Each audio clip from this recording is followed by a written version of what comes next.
Hi, my name's Ellie and this is my thought for the week.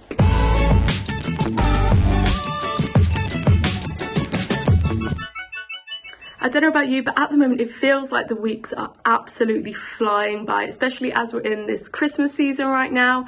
Like by the time you've gone to work, you've got home, you've done extra activities, hung out with friends, and then before you know it, we're back round to Monday and the new week is about to start. So we've got 168 hours in a week. And let's say from that week, you sleep for about 8 hours a day, which it doesn't always feel like it. But that means that gives you 112 hours left just in the day when you're awake.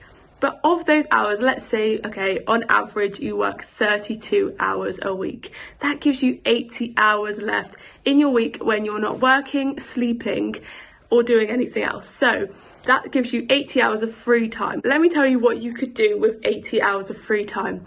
This proves just how much hours that is. So in 70 hours and 43 minutes, you can read the whole Bible from start to finish, which is madness, but it has to be all in one go. So that's in 70 hours.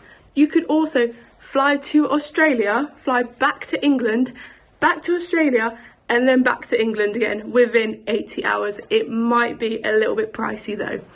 You could also watch the Barbie movie 40 times or a football match 40 times, or I guess depending on your speed, you could run a marathon 16 times, all in 80 hours. So 80 hours is actually such a massive amount of time that we have available to us.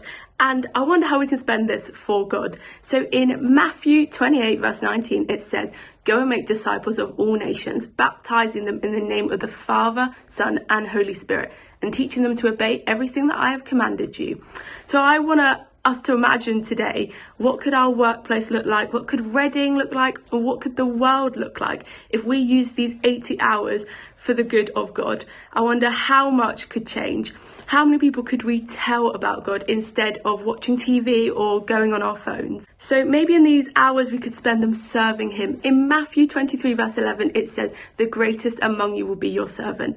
So as we're ending this year and going into a new year, I wonder how we can serve God during these 80 hours. It might look like practical serving, so it might be joining a rota at church or inviting people over for a meal or helping with your family at home. Or it could even be as simple as holding a door open for someone or complimenting them. So I want to encourage you this week to use those spare hours that we've got to serve one another. I'd love people to look at all nations and say what a serving church they are.